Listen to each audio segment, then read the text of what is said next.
Caja Rural de Asturias patrocina La Casería.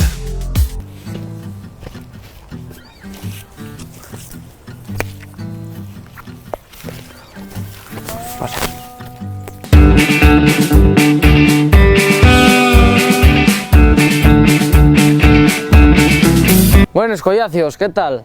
Hoy estamos otro día más aquí en la casería. Hoy estamos aquí con una amiga nueva que nació va 5 días y nada, habrá que criarla para arriba. Ahora esperaré a traer un burro, que voy a meter un burro ahí a la madre, porque a los 9 días de parir salen al burro otra vez para cargarse.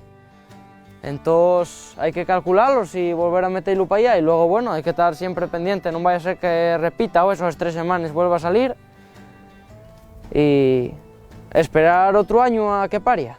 Aquí esta burra pues dase un buen uso, aquí trabajamos con ella, fai mucho servicio, sobre todo para la tierra y todo esto, pues para semar, y valnos mucho, trabajamos con ella. Y bueno, también para andar algo con ella y ir por ahí alguna de esas carreras. Entonces, nada, hay que ir poco a poco. Esta burra, aunque muchos piensen que al trabajar con ella estamos maltratándola, ella está muy bien, está libre, está ahí tranquilamente, no está enzulada ni está de ninguna mala manera. Y sin que nada, yo creo que no hay por qué protestar nadie.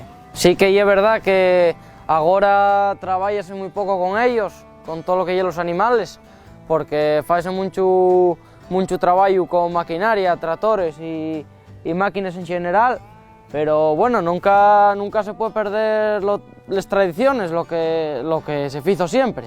Entonces bueno, hay que seguir algo con ello. Además, nunca se sabe, porque a lo mejor de aquí a 4 días, con el cuento este del cambio climático, quítenos hasta el gasoil para el tractor y hay que volver todos otra vez a uncir vaques y a trabajar con burros. Así que nada, yo creo que vamos a dejarla por ahí otro poco y nosotros seguir trabajando algo. Así que nada, con esto despedímonos. Hasta la semana que viene, collacios.